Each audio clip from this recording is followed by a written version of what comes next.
bar. 3 for Mr. B in that old trophy case.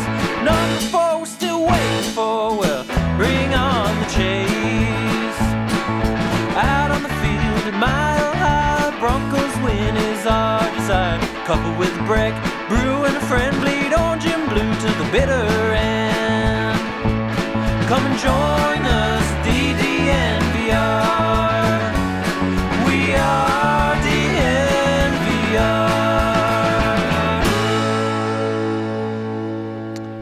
We are DNVR. We are live here from Studio A at the DNVR Bar, where this place was popping last night. And just once again, just giving me thoughts. What's it going to look like the first time that Russell Wilson scrambles out of the pocket on 3rd and 12.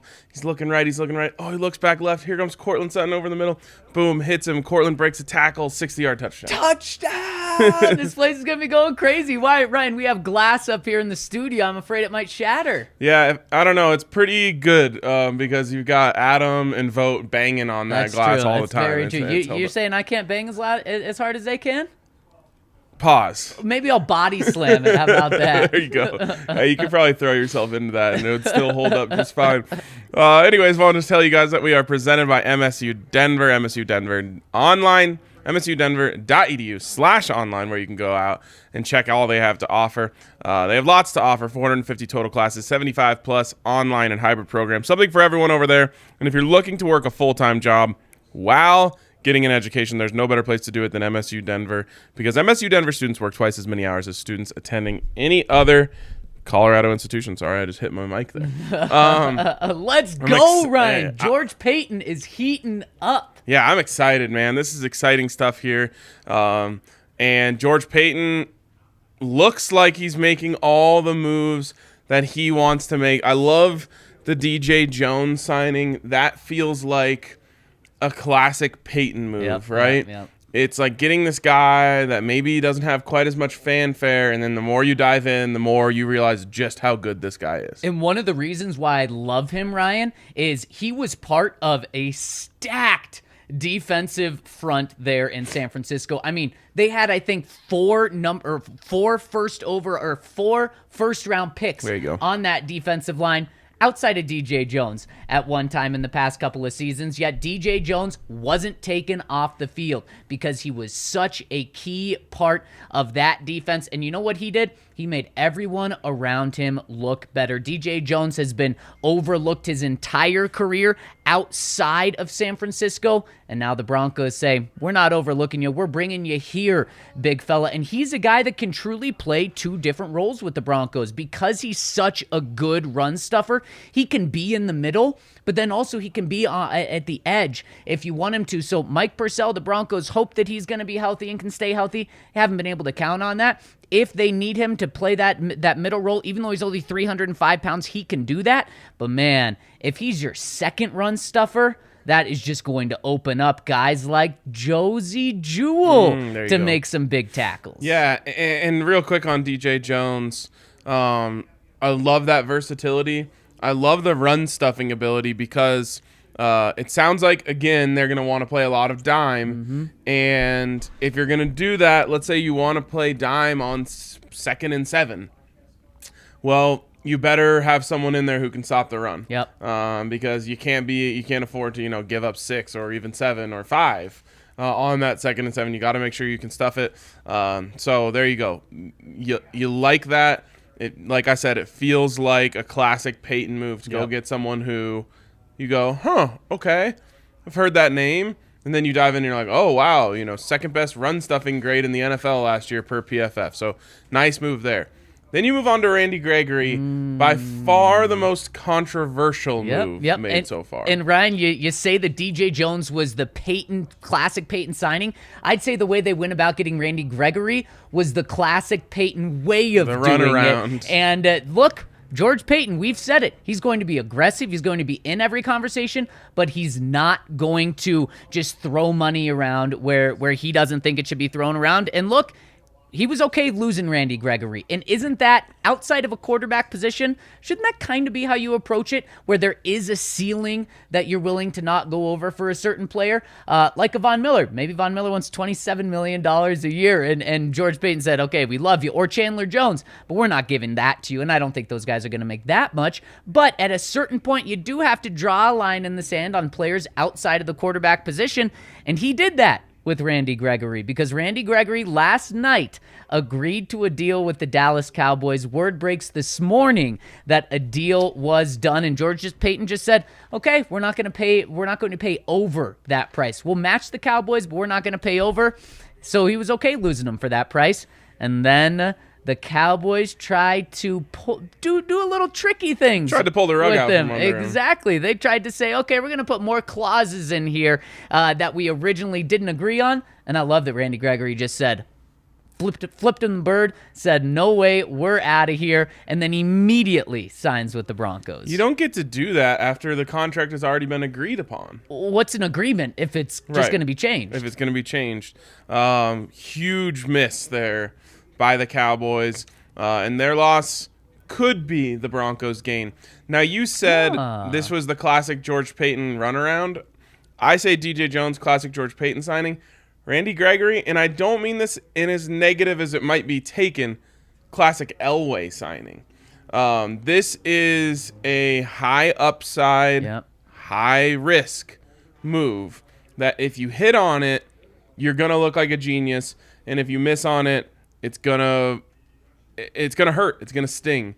Now, everyone gets caught up in the language, seeing 5 years, $70 million. This is not a 5-year deal. Nope. Unless the Broncos want it to be a 5-year deal. Yep. It's essentially a 2-year deal worth $28 million in guarantees, and the Broncos will be able to get out from it anytime they want after that, pretty much. Yep. But that being said, $14 million for a pass rusher who's never had more than 6 sacks in his career is scary. Yeah. It's scary, and I understand fans kind of being weary of this. I don't know if I believe the reporting out there that this was the Broncos' #1 pass rusher on the board. It just doesn't make sense to me with the production that Chandler Jones has put up in his career. Yeah.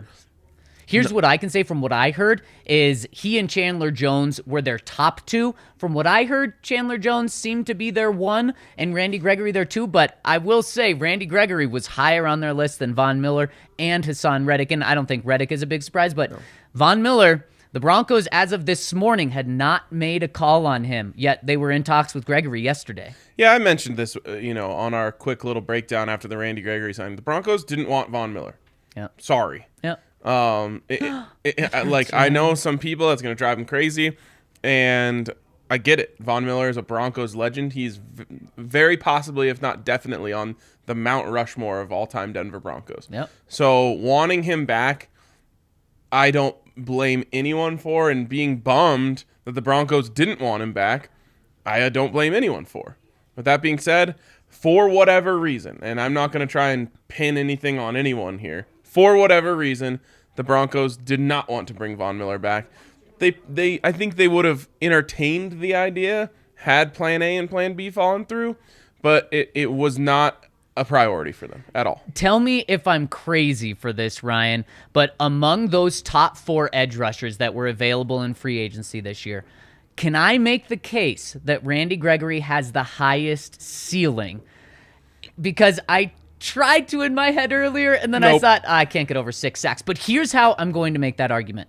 5 years. He's 29 years old. Von Miller, 33. You have Chandler Jones, 32. Those guys, I think next year and the year after, it's pretty hard to make a case that Randy Gregory has a higher ceiling between those two guys for the next couple years. But if the Broncos want to use those 5 years that they have with Randy Gregory, I think you can make that's where you build the case of your argument there. And remember, the Broncos aren't meant to just win now. They're meant to win now and in the future. And I think this contract is actually a really good one. Von Miller and Chandler Jones are likely going to get way more than this $14 million. Hassan Reddick, didn't he get $16 million yesterday? So Randy Gregory is going to come in at the cheapest one of those, probably going to have the least amount of guaranteed money as well. So the Broncos really get in on this with a good deal. You're going to see Von and Chandler Jones make 17, 18, all the way up to $20 million. So Broncos save significant money there. And Ryan, let's say Randy Gregory starts living up to his potential and gets double-digit sacks.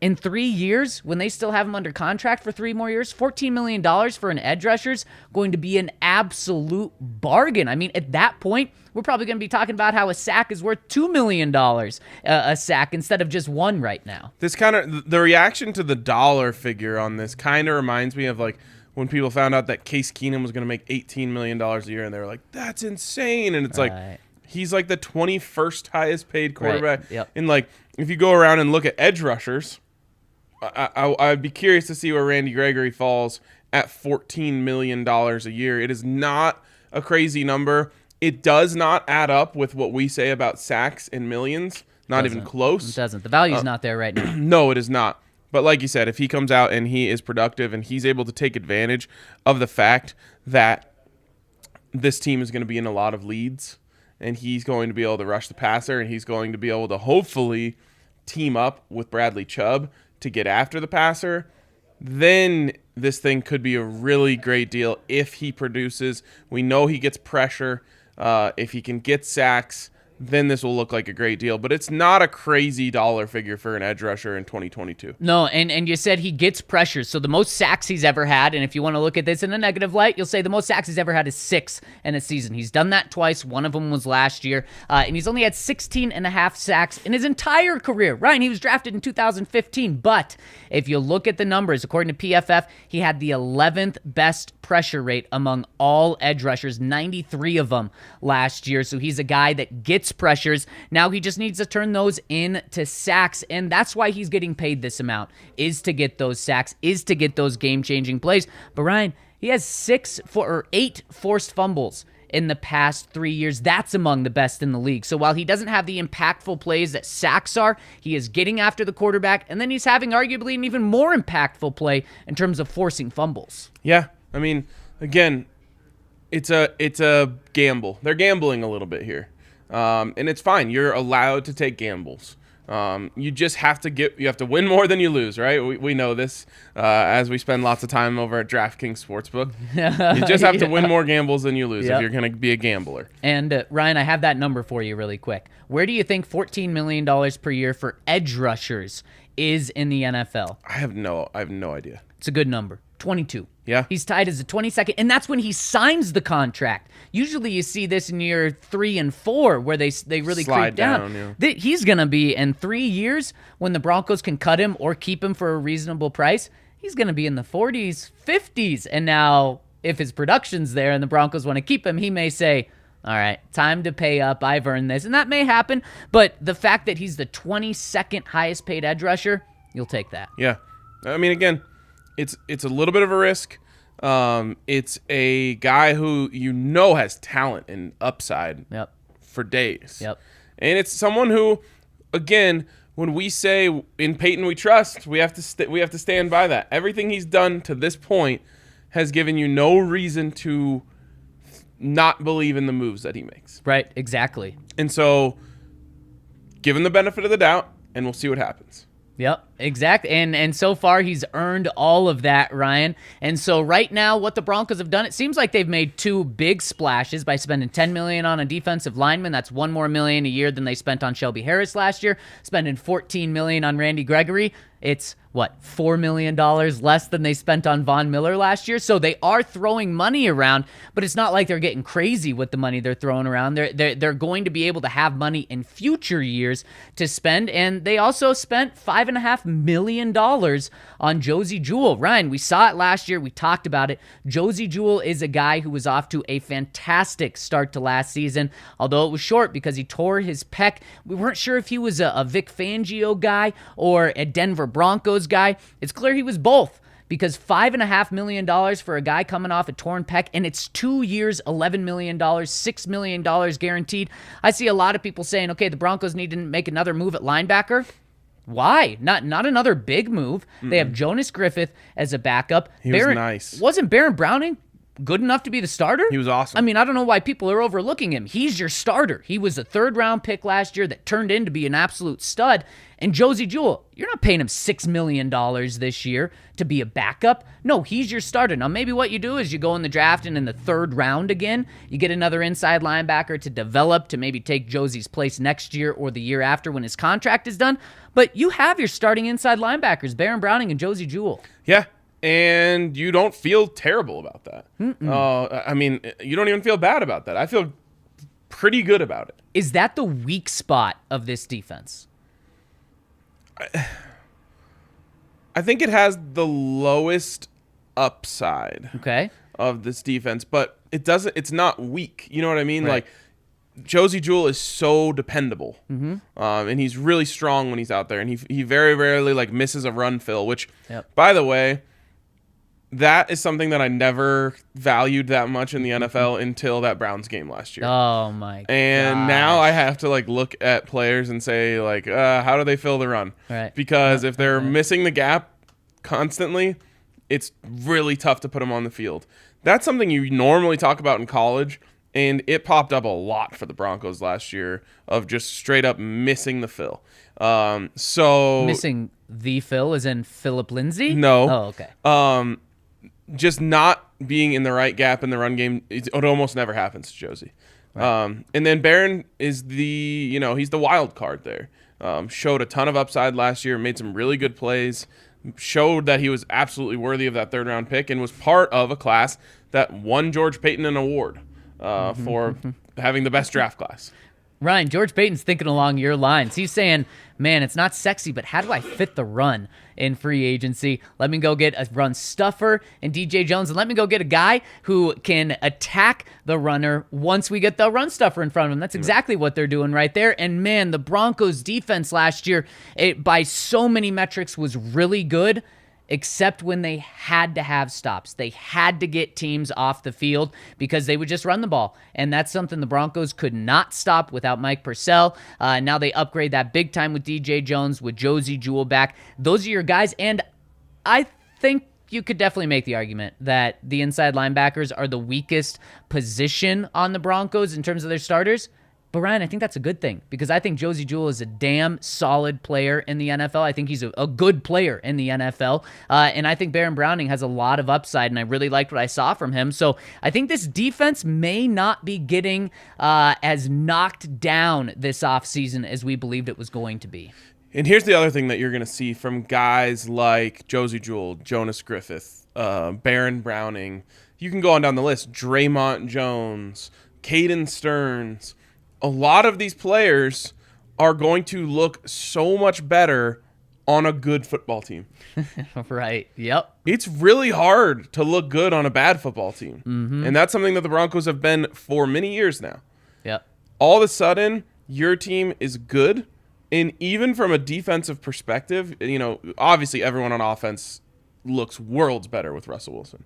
Yep. On defense, when you put other teams in positions where they have to take risks, where they have to throw the ball more than they want to, where they have to drop back more than they want to, everyone looks better. The pass rushers look better. The run stuffers look better because it's predictable when teams are going to run and when they're going to pass.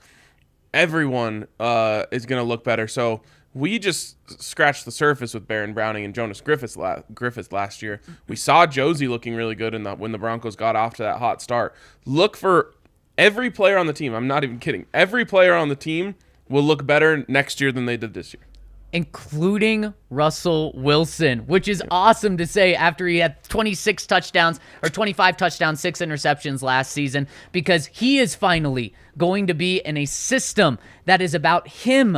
I mean, shocker that you would put a system around your quarterback and let him throw when he wants to throw, and it's a pass-first offense. So it's extremely exciting to think what's being built here. It really is. And I guess the next question would be, what's next? But first, I want to remind you guys to come down to the DNVR Bar. Come hang out as Nuggets. March Madness, we will be open at 10 a.m. Let's go! For March Madness on Thursday and Friday and into the weekend. So come hang out, watch your March Madness here. Best 2 days in sports, in my opinion. It's really the only event that you can watch sports uninterrupted for a whole day. Mm-hmm. And I truly mean uninterrupted. No breaks. Yep. One game to the next, to the next, to the next, to the next. It's the best thing ever. So it's a little bit difficult to watch every game from your house. You can watch every game here at the bar. You can, starting at 10:15 when CSU tips off. You're not pulling for the Big Blue, are you? No, I'm pulling for the Rams. Say with me. Let's go Rams. I'll never say that sentence, but I do want them to win. Especially Team DNVR athlete David Roddy. Yes, absolutely. And you can get in on all of the action with the tournament over at DraftKings Sportsbook. They're giving you a chance to get $200 in free bets. If you bet $5 on any team to win a game and they win, you get $200 in free bets. And like you said, Brian, there's no better time to get in because right now, let's say you win $5 or you win $200 in free bets on CSU tomorrow. Then you can use that $200 in free bets right away for the rest of the crazy weekend. No better time if you're not already rolling with DraftKings Sportsbook to download the top-rated DraftKings Sportsbook app now and use promo code DNVR when you sign up to get this $5 to $200 in free bets offer. That's code DNVR over at DraftKings Sportsbook. Must be 21 or older. Minimum $5 deposit. Restrictions apply. See DraftKings.com/sportsbook for details. Gambling problem? Call 1-800-522-4700. Also, if you're going to watch from home and not at the bar, maybe watch via Evoca TV. This is an awesome new service that's out here in Colorado now. It's a totally new paradigm for TV delivery that is less expensive, more efficient, and offers a superior picture than the legacy providers. And maybe most importantly, Zach, they have altitude. Something thankfully that their competitors, several of them, cannot say. So if you're looking for a way to get altitude affordably, you got to check out our friends over at Evoca TV. It's $25 a month plus the receiver, which is $5 a month. So for $30 a month, you can get your Nuggets and your Avalanche back on your television, which is awesome. So go to Evoca TV/DNVR to check it out and get signed up. Man, what great ways to watch basketball the next few days. Yeah, it's going to be great. Watching the Nuggets is fantastic right now. Getting to see the true MVP. See, I got my Bones shirt on today. It's amazing. Oh, last night, unreal. All right, so I tossed the question to you. What's next? Where do the Broncos go from here? I think George Paton's made all of his splashes. So I think the big moves. That was really just like one and a half splash, maybe just one splash. You got 3 starters, one splash, one little splash, one like me cannonball, one you cannonball, and then just swimming a couple laps with Josie Jewell. All right, fair. And that's what the Broncos did. But you know what, Ryan? The big splash was where you do a cannonball and it clears the pool out. That was last week. That was Russell Wilson. And I feel like fans have to take into account not just that the Broncos potentially made the biggest game-changing move of any team in the NFL just 1 week ago. Yep. Wasn't a free agency move, but it was a massive move that costs them money. Yep. And then don't forget, they signed Courtland Sutton and Tim Patrick up. They brought those guys back, and they saved a bunch of money by doing it when they did it. They don't get the big free agency credit. Hey, look at us. We're making big splashes like the Jacksonville Jaguars because they did it the right way. Yep. They signed up their guys before they hit the market. They got them at a discount. So that's one thing that I just think those 3 moves specifically, forget Andrew Beck or any of that stuff. Courtland Sutton, Tim Patrick, and Russell Wilson. Yep. If you take those guys and put them into a free agency class, well, you're saying we got the best free agency class in the league. And so let's talk about those guys. Obviously, if Russell Wilson hit the open market, Ryan, he's getting $50 million, just like Aaron Rodgers officially agreed to. So no drama there. But I do have to say, how the hell was that not about money? Come on, Aaron. You can't say it wasn't about money, then go get $50 million. And also, absolutely hose your team after you leave them. I mean, what a situation he gets to go to. Yeah, pretty weird. It almost feels like he made a decision that was like, I actually don't really care about winning anymore. I just want to get the bag and retire. Yep, exactly. So if Russ hits the open market, obviously he's getting $50 million. It's going to be crazy. But what if Courtland Sutton had hit the market this year? We know the Broncos signed him to a $15 million per year deal just a couple of months ago. How much would he have got? Because we saw Christian Kirk get up to $21 million on the open market. Would Courtland Sutton have been a $20 million guy on the open market? I mean, everything about him is better than Christian Kirk, except for the fact that he's dealt with an injury. Right. A big injury. Yep. So that would be the one thing that I would say maybe that knocks him down a peg. But, like, we're talking about a guy who is a Pro Bowler and 1,000-yard receivers, two things that Christian Kirk cannot say. Yeah. So, yes. I mean, if it's not 20, it's 18. Mm-hmm. Yeah, so the Broncos get about 25% discount on Courtland Sutton by locking him up before. I'm kind of surprised DJ Chark going to the Lions 1 year, $10 million. Also, I'm kind of surprised at just what the Jaguars are doing in general. I thought DJ Chark and Laviska Shenault and then adding one more piece like a Christian Kirk would have been a cool, like a nice group to have there. Sounds like obviously they let DJ Chark go. Sounds like they're putting Laviska on the trading block, and then they bring in Christian Kirk, Zay Jones, and one more guy. What are they doing to Laviska? Evan Ingram, but I think they even signed another wide receiver. Yeah. They did get Zay Jones, and do you feel bad for Laviska, or are you happy that he's getting out? Well, I hope he gets out. Yeah. When we were doing the draft show and he went to Jacksonville, I was like, oh. Well, that sucks. Yeah. Now he's going where careers go to die. Yeah. But I mean, get him out of there to a team like, that maybe not the Niners, because the Niners have their guy in Debo. A team that wants a player like what the Niners have in Debo.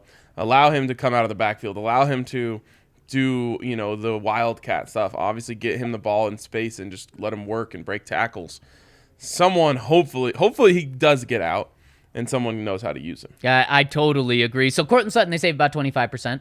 Tim Patrick, how much would he have got? Because he got $10 million from the Broncos. I don't necessarily know if they saved money there. Okay. I think they just made sure he stayed around. Okay. And I can't disagree. I think maybe $12 million, $13 million on the open market. So saved a little bit. So the Broncos not only got Russell Wilson, Courtland Sutton, Tim Patrick, DJ Jones, and Randy Gregory, but they did it where they weren't breaking the bank. Again, they could have signed Chandler Jones or Von Miller for $20 million, but instead they go I don't really want to say value route, but they go the more team-building route instead of star-building route. Yeah, and we'll see how that pays off for them. Again, you're right when you say it's not just win now, it's win from now on, and that's Well, you hate that, don't you? I do hate it. I don't know why it bothers me so much.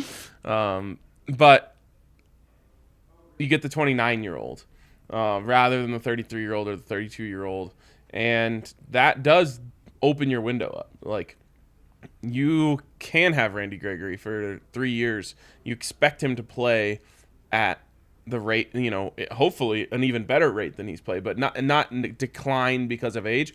Not to mention, his 29 is probably closer to like 26, right? With the amount of games he's played. Now that's a spin thing that you put on there. Like the fact that he hasn't played games is not necessarily a positive, especially the ones that are tied to injury. You talked to PR this morning, or what? Yeah.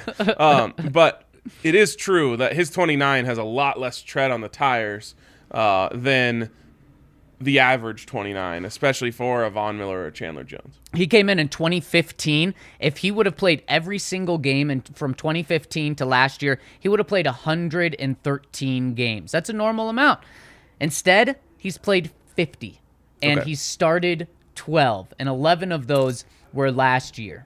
That's scary, dude. It's crazy. So he has missed over half the games.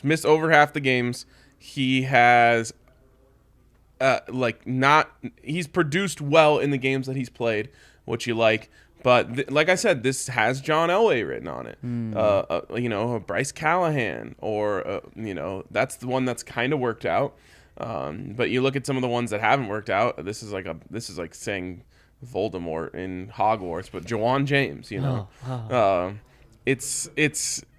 it's a risk. Yeah. It's a big risk. It is a risk. And so let's just look at the last 2 years for Randy Gregory, because he hasn't had any suspensions. He just missed games due to injury the past 2 years. He's played in an average over a 17-game season of what would end up being 11 games. So the Broncos, in my mind, are foolish to think that he's going to play in all 17 games. They should probably be counting on him for 11 games. And they're paying him $14 million for 11 games. So, Ryan, the production better be off the charts. He better be turning that pressure rate of 11, the 11th best pressure guy in the NFL, into sacks, keeping that forced fumble rate up, because if he is super productive when he plays, then he'll be worth the contract. But there is a risk, and I honestly think the risk is more with missing games with injury than it is with the weed issues that he had and was suspended for. Of course, coming out of the draft, that's why he was a top 5, top 10 talent, but dropped to the second round was because of those concerns. And then he did get busted a couple of times. Since the CBA has been changed in 2020, he has not been busted, and also he's been clean for 2 years. So what was it? Max Crosby last week got a massive deal. 5 years, $98 million, something like that. He had been clean for 2 years before signing that huge deal. Randy Gregory, just as good of a feel-good story. He was on the Cowboys Leadership Council last year. He's been clean for 2 years. So I'm not concerned about that. However, Ryan, the Broncos do have protections if he were to have an issue again and relapse, because they're only in $28 million guaranteed. Yeah. And I don't expect that to happen. No. I think this is a guy who realized that, what he can and can't get away with. Yep. And made life changes. And I respect him for that. Yep.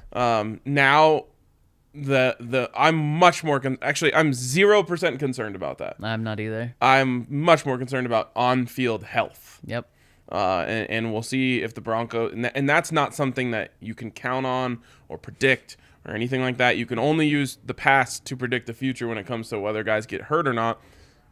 His past is not great in that regard. So you're crossing your fingers a little bit there. Yep, but you know what? The last time the Broncos had a number 94 coming from the Cowboys, that worked out pretty darn well. And of course, Randy Gregory is younger than that. But also, Ryan, an interesting thing, we talked about it yesterday. We said, who has a better chance of being DeMarcus Ware to Von Miller for this year to being that to Bradley Chubb? And we said, is it Von Miller? Is it Chandler Jones?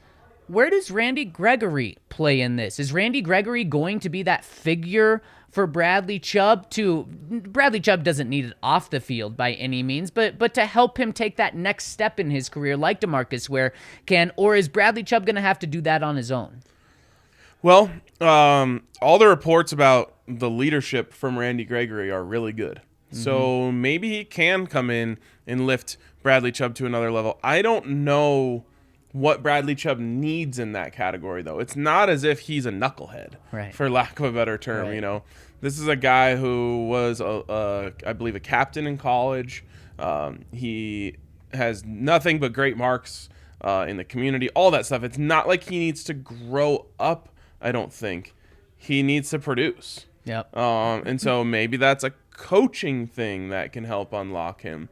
Maybe it's a conditioning thing that can help unlock. I'm grasping at straws here because I don't know why it hasn't translated for Bradley Chubb other than just he hasn't been fully healthy. We know that when he was a rookie and he was fully healthy, he dominated. Can that happen again? And by the way, said it before, I'll say it again. The Broncos are going to be good at football this year. Let's go, baby. It's going to be really good for Bradley Chubb. It really should be, but man, you talk about how Randy Gregory is the ultimate swing, John Elway kind of swing or miss type player. That's what the Broncos pass rush is right now, because you take away the pass rush that Shelby Harris provided. Instead, you put that into run support, which the Broncos needed. I'm totally okay with that. And then you take away Von Miller and you put in Randy Gregory. Bradley Chubb and Randy Gregory are like the ultimate swing or misses. Yeah. They could both have, over double-digit sacks like Bradley Chubb has once. I wouldn't be surprised if Randy Gregory is able to do that. They could also both play in 7 games, and last year, Chubb's production in 7 games, 0 sacks. Now, one thing that will help as your offense is going to be scoring points. Your defense is going to be pinning their ears back. But you're right, Ryan. This is a gamble. George Paton went up to Blackhawk, and he's rolling the dice for this one. Good for him. Maybe he went just over to DraftKings Sportsbook. That's better. That's better. Speaking of our great partners, how about Sexy Pizza? You're going to be sitting at home. If you're like me, in a perfect world, you would either be here at the bar or sitting at home Thursday through Saturday. Oh, yes. You're going to need some food delivered to your house. Yes, you will. Because getting up and leaving the TV is not really an option. So hit up our friends at Sexy Pizza. Get one of their 12, 16, or 18-inch pies. I recommend anything that has green chilies on it. They also have their philanthropies, which give back to the community. But if you order online, you can get 2 pizzas for $29.99, 2 16-inch pizzas for $29.99 at www.sexy.pizza, and use that code SEXY to get that deal done. So check it out. Lots of awesome deals from Sexy Pizza and delicious pizzas. Get them sent straight to your house while you're watching March Madness this weekend. Absolutely, and you're not going to pair it with the Breckenridge Brew, right? Whether you're at the bar, whether you're at home, Ryan, there's no better time to have pizza with beer than this weekend and get it started tomorrow. Go to your liquor store tonight, get all the Breck brews you need, and you're wondering, okay, where can I pick up some Breckenridge Brew? Go to their website. In the top right-hand corner, there's a Breck beer locator. Click on that. It'll show you not only where you can get Breck beer, but where you can get specific Breck beers, whether it's here at the DNVR bar, whether it's at a liquor store. Of course, Ryan, today it is strawberry sky season. It is beautiful out. Tomorrow, we're going a little in the Avalanche Hop IPA season with the colder weather coming in, and you can't go wrong with any Breckenridge Brewery. So check them out. They are the official beer of DNVR. All right. Anything else? Questions. All right, let's get to the questions. Let's start with the Super Chats. And the first one here is from Kenji. Big Super Chat. Thank you very much, Kenji. Love that Paton is all about empowering his people. Power rush of healthy Chubb. Love a healthy Chubb. Jones and Gregory with that secondary behind them. Oh, and we have Russell Wilson and weapons on weapons. Excited. All love, guys. Hashtag bleeding orange. I keep saying this to anyone who will listen, Zach, but it's like, usually the offseason is so much fun for us, and it's not like this offseason hasn't been fun. Right. But, like, there are times when I'm like, man, I just wish the vibes of the offseason could last forever. Yeah. Now I'm like, just get me to the season. Like, how many days until we get to watch football?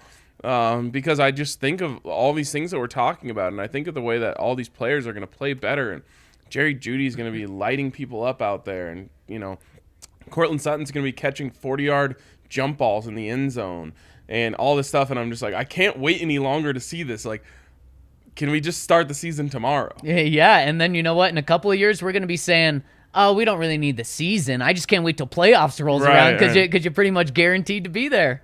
It's really true. I can't wait.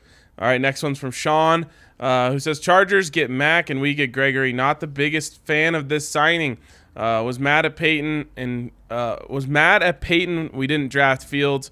He was right. In Paton we trust. Yeah, exactly. You know, you can question this stuff while giving George Paton the benefit of the doubt. I feel he's earned the benefit of the doubt. He certainly has. What I'll say about Khalil Mack, more name than sizzle at this point in his career. You know how many sacks Khalil Mack had last year? How many? How many Randy Gregory have? 6.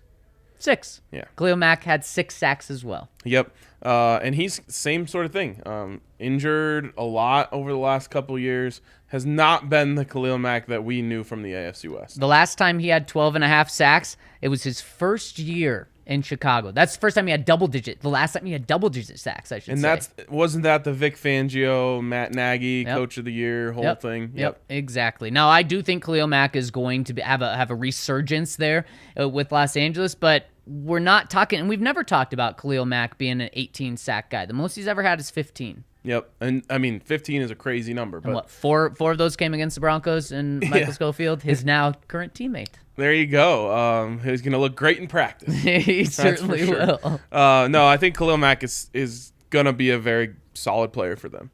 But he's no longer the Khalil Mack. Like when you say they got Khalil Mack and we got Randy Gregory, it's like they got Khalil Mack, we got Randy Gregory. Right, exactly. And in terms of talent, just don't forget that if Randy Gregory lives up to his talent and potential, top 5, top 10 overall pick in the 2015 draft. Yeah, we'll see. All right, next one.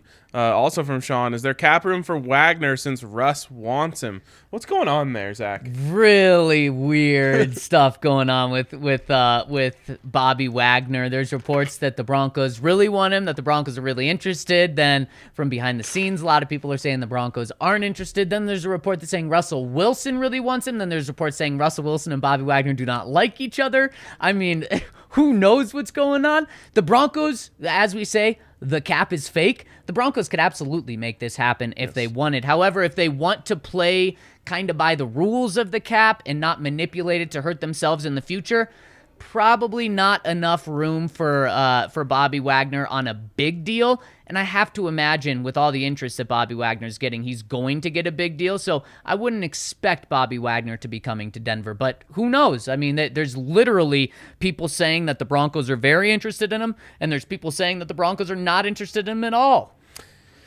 All right, I'll take my stab at what's going on here. Bobby Wagner's agent is leaking information that Russell Wilson is recruiting Bobby Wagner to Denver, even though that has not happened. Because drives his price up. Makes it look like he's in demand. And so that's my guess on what's happening. And he knows this is like, sleuthy little agent stuff. He knows that Russell Wilson isn't going to come out and like deny that report. Right. So you can pretty much he can say whatever he wants, and like unless it's disparaging towards Russell, like there's no way Russ is quote tweeting Ian Rappaport or whoever reported that and saying like, no, I'm not. Wrong. No, he's not. And also, we talked about in the first segment, the Broncos have their starting inside linebackers. Would Bobby Wagner for a year be an upgrade over Josie Jewell or Baron Browning? Of course he would. But does that make sense in the long term? If you don't think you're winning a Super Bowl this year, maybe not, because he is, 33 years old? So probably not in the win now and win in the future plans. Right. Mark comes in and says, for what it's worth, Russell Wilson is undefeated against Mahomes. Tides are a-turnin'. You know the record? I'm going to guess 1-0. 1-0, baby. There we go. But he did out-duel Patrick Mahomes. It was actually quite a game. It was both teams scored in the 30s. Russell Wilson had 3 touchdowns, no picks. Patrick Mahomes had 3 touchdowns, 1 pick. Russell Wilson had 124 passer rating. Patrick Mahomes had a 104 passer rating. Gosh, I can't believe that, we're going to get to be a part of something like that. Yep, and a win against the Chiefs. Do you remember what it's like? Yeah, I actually do. We've done it many, many times in my life. It's crazy how it went from back and forth between the Chiefs to then just Broncos absolutely crushing the Chiefs, never losing. The opposite. Crazy that it flipped with no middle. Yep. So interesting to note here to your theory, Ryan. I checked this, but the chat points out Bobby Wagner represents himself. He doesn't have an agent. That's even better. Yeah.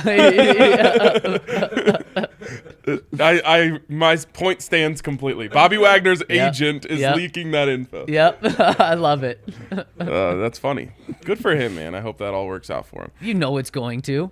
Yeah. Of course. Yeah. And last time he represented himself, he got a fat contract, too. Good. And he didn't have to give any of it away. None. Not even 3%. All right. Well, you want to jump into the comments? Let's do it. I'm pulling them up right now, though. Do you have them up? Here we go. Orange is the new sack. It is with great privilege that I, George Paton, announce the future of this franchise. Russell Wilson. Sorry. Any chance Peyton pulls an Elway and does what he did at Case? Oh, he said Milson. Pulls a Case Keesum at the intro presser. I doubt that. No, he's not doing that. But what I would love is if he pulls a John Elway and says, first off, I'd like to thank George Paton on bringing Russell Wilson to town. I hope he thanks himself. And you know what? He deserves to thank himself, Ryan. He does. I think he should pat himself on the back. And you know what? Today, PFF came out with a little stat that shows just how much teams have improved or decreased in this offseason. Denver Broncos blowing every other team out of the water. Number 2 is the Los Angeles Chargers in terms of most improved teams this offseason. The Broncos are over double the Chargers, double the second team. You know who's worst? Who's decreased the most? Who? Seattle Seahawks. I guess quarterbacks Means something. Quarterbacks matter a little bit, and it doesn't sound like they're getting Deshaun. If they got Deshaun, I was gonna give them a standing ovation. I was gonna say, man, you guys did it. You got a lot from the Broncos now, relatively, without losing a quarterback. Exactly. That would have been a bow. Congratulations. I still would have said the Broncos did 100% the right thing. Great job, great deal.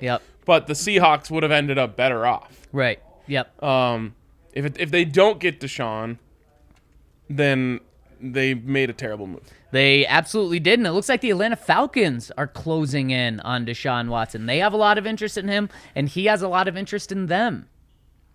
Interesting. Coming out of left field. Yeah.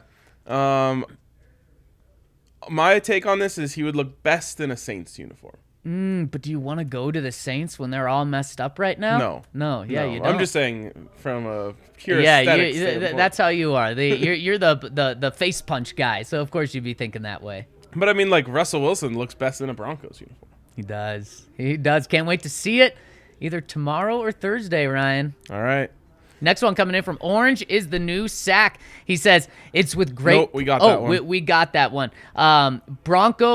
We have Hayduk Abides says, it has been amusing to listen to various pundits talk about the Wilson trade. I especially enjoy the still the third best quarterback in the AFC West take. Even if you agree it's the difference between the best and the third best quarterback big enough to matter at this point. Also, looking at the jump Aaron Rodgers made under LaFleur, it is pretty hard to have some real optimism about Wilson going into a similar system, or it's hard not to have that optimism. There are a lot of parallels between when Rodgers was in his career then and where Wilson is now. I mean, some people, Zach, went so far as to say Rodgers wasn't elite. There are no certainties in the NFL, but I'm excited to see all of this unfold. This could be a legendary era for the AFC West, and the Broncos will be right in it. Man, huge week for your Aaron Rodgers is overrated take. Yes. He gets to come back in full bloom now. Forever, too. I don't have to worry about pressing it down. Never turning back.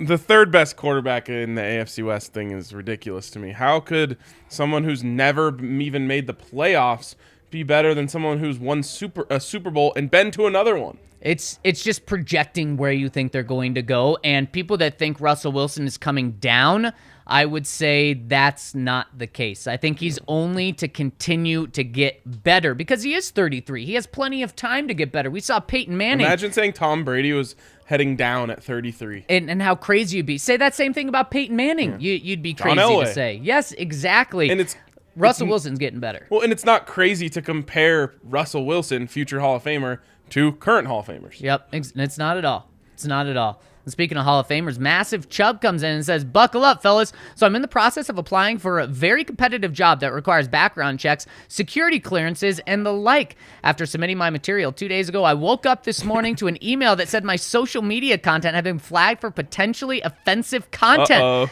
I checked the report, and I had over 537 flags on my Twitter alone for saying F and shit for the Broncos over the past year. What can I say? I don't regret it. Denver bleeping Broncos till I bleep and die. On a different note, does this current state of the Broncos make us Hard Knocks contenders for this year? Thanks, lads. Well, I got to say, I'm glad that my job doesn't care if I have offensive content, because I was offending a lot of Philadelphia 76ers fans last night. That is very true. And you're probably offending some Dallas Cowboys fans today. Yep. You're always offending Chargers and Chiefs fans. Yeah. Oh, I definitely offended some Chargers fans yesterday. I mean, sorry, I offended the Chargers fan yesterday. Oh, the Chargers fan, right. I really only did get one person responding to me angrily in my attack on the Chargers.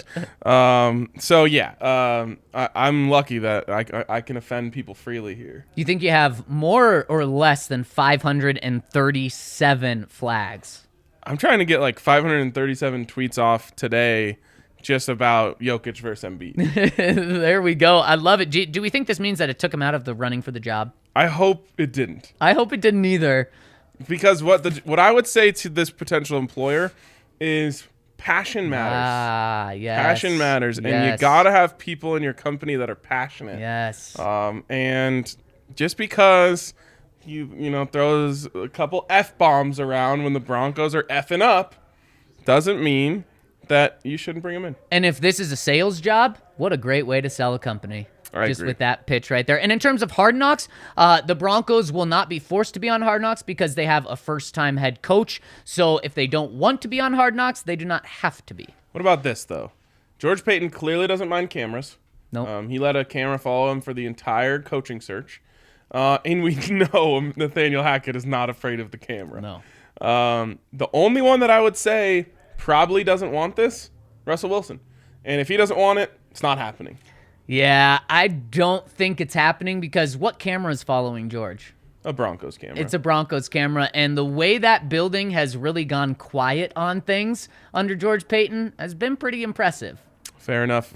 Next one's from Melbourne Bronco. It says, hi, guys. So are the Chargers creeping towards being the favorites to win the AFC West? What a joke. They went crazy on day one with free agents, and I was the unknown buyer of Brady's last TD ball. I'm heading to the court to sue him. Cheers. No, the Chargers aren't the favorites for anything. You're crazy, Ryan. Ever. You're crazy. I wouldn't even... This bit of yours is going to get you in trouble, just like Aaron Rodgers almost got me in trouble. Yeah, it's going to be a lot like the Eagles super team back in the day. It could be. This stuff never works out for the Chargers, just like it never works out for the Padres. I don't know if there's some sort of San Diego or former San Diego curse. So tell me what you think about this. Over at DraftKings Sportsbook, the leader to win the AFC West, the Chiefs. Rightfully so. Plus 140. So they're not heavy favorite anymore. Second, the Denver Broncos. Rightfully so. Plus 190. So Okay. 50 points apart. Then third, the Chargers. Plus 275. So bigger gap between the Broncos and the Chargers than the Chiefs and the Broncos. Yes, all that is correct. And then Raiders. Man, I mean, I know they're the clear fourth in this division, but on top of that, they never get love from Vegas, which is hilarious because they're the in Vegas Vegas, team. yeah. Plus 1,000. And they're a good team. I think they're they made the winning playoffs. Yeah, they made the playoffs. I think they're the only one of two teams in this division. I think they're a winning football team this year, and they're plus 1,000. Yeah, the Chargers are not the favorites, as we just saw. They're not, and at this point, I don't know what has to happen, what can happen for them to be the favorites before the season starts. Nothing. They can sign all the free agents and throw all the money around. It does not matter. It doesn't. Next one from Dan Burke says, hey guys, so people are freaking out about the Chargers and their recent acquisitions. I mean, Ryan right here is freaking out about them. So I wanted to hear what y'all thought about that. How much stock do you put into outside free agents affecting team chemistry, especially if the Chargers are letting hometown guys or letting go of hometown guys to bring in other guys? Let's say, or they let Nwosu walk to bring in Khalil Mack, who's obviously the better player, but Nwosu was there since 2018 and experienced more with the team. Do we trust that a former Patriots player will be really successful outside of the Belichick cocoon? I can only think about Aqib Talib and Chandler Jones as players who upped their game after they left Bill. Interesting take. There's a lot of... I think it's fair to question that. Is J.C. Jackson a Belichick product? As a corner, I don't think so, especially with the productivity he's had. And, excuse me, one of the things that Bill Belichick has been so good at is letting players go a year before they hit their prime. When you look at Aqib Talib, they let him go way before that 1 year. Chandler Jones, they let go way before that 1 year. At 26 years old, I think they're letting J.C. Jackson go way before that as well. So I do think he's going to be good, unfortunately. And the Chargers are paying him a ton. It's definitely going to be good. Whether he lives up to the contract, though, probably depends on, are they as good at scheming it up on that side as Bill? Right. And if that pressure of Joey Bosa and Khalil Mack can get there. Absolutely. As for affecting team chemistry, I don't think that really matters. What affects team chemistry is the Chargers' curse, which will bite hard and often soon. Yeah, and we look at the Broncos when they built the super team in free agency that actually worked. Team chemistry, bringing outside guys in, did not matter. You know what? But the Broncos had the quarterback. Now the Justin Herbert is the talent to do it. Is he the leader if things go wrong to get in people's face? I think that's yet to be seen. I think there's positive reports about Justin Herbert's leadership, but certainly he's no Peyton Manning in terms of leadership. No, and very few are. Yeah, I mean, the one thing that solves all team chemistry is winning. Yeah. And they're going to win Not at the rate that people expect them to, but they will win, so they'll be okay. I love it. Next one from Omaha says, I'd rather pay Zadarius Smith big money than either Vaughn or Chandler Jones. Would also love to see them bring in Lyle Collins after he gets cut. Give me all the guys with apostrophes. Can we put an apostrophe in Andy Gregory? Nope. Lyle Collins. Possibility? Is it in the cards? I mean, he has to get cut. And Yeah. and if that's a route, maybe after losing out on Randy Gregory, they decide not to make that move. Fair. Casper says, fellas, with the Denver defense going to play a lot more nickel and dime, should we be concerned that Draymond Jones might be undersized for this style of play? Maybe, but that's why you bring in a DJ Jones. Yeah, because you don't need I think he can be your number 2 on the defensive line when you go into dime. Yeah, fair. Another one here from Bronco and SF who says, shout out to Ryan and the boys for speaking up yesterday. Thank you for pointing out that the vast majority of sexual assault crimes are never reported, let alone end in any form of justice. I'll also chime in and dispel the myth that fake accusations are rampant. Research shows that roughly 2% of accusations are fake. Well said, Ryan. The language we use matters. Believe women. Go Broncos. And yeah, I mean, like I was saying yesterday, and we're not going to dive deeply into this, but that doesn't mean that that's not a problem that, you know, in 2% is more than it should be. But we should focus on the bigger problems is all I was saying yesterday. Absolutely. And 100%. We should absolutely listen to women and believe women, as he said. And Ryan, last one coming in from J. Pat SoCal Broncos says, I love the DNVR is providing instant reactions. Thank you. Absolutely. We're always jonesing to get on and talk about guys like DJ Jones. Let's see if the Broncos make any other moves here worthy of a instant reaction. Man, I hope we get one more. I hope so. Another starter in the works. We could be talking about a stud slot corner. We could be talking about a big-time safety.